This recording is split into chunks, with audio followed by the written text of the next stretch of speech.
প্রভু যীশু খ্রিস্টের নামে সবাইকে জয় যিশু। এই সময় অনুকারী হওয়ার বিষয় নিয়ে ঈশ্বরের বাক্য দ্বারা ধ্যান করব। ইফিসীয় 5:1 সুন্দরভাবে লিখিত আছে, অতএব প্রিয় বৎসদের ন্যায় তোমরা ঈশ্বরের অনুকারী হও। ঈশ্বরের বাক্যে স্পষ্টভাবে লিখিত আছে আমরা যেন ঈশ্বরের প্রিয় সন্তানের ন্যায় তাহারই অনুকারী হই।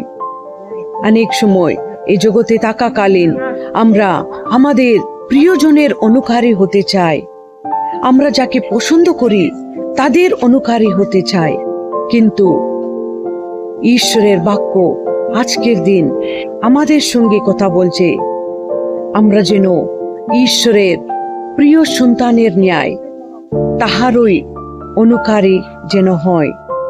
তাহার অনুকারী হওয়ার মানে কি?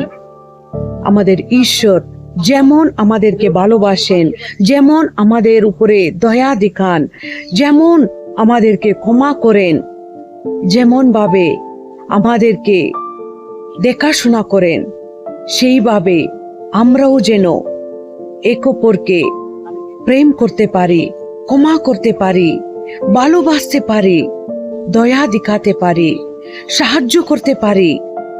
সেটাই তিনি চান, সেটাই তাহার অনুকারী হওয়ার মানে।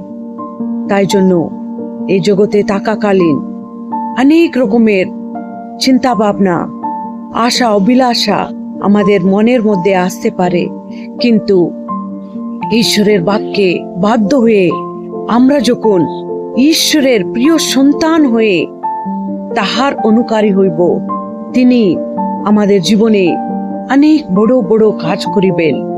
এইভাবে ঈশ্বরের অনুকারী হইতে, তাহার প্রিয় সন্তান হইতে ঈশ্বর আমাদেরকে সাহায্য করুক। ঈশ্বরের এই বাক্য আমাদের আধ্যাত্মিক জীবনের জন্য লাভদায়ক হোক। আমিন।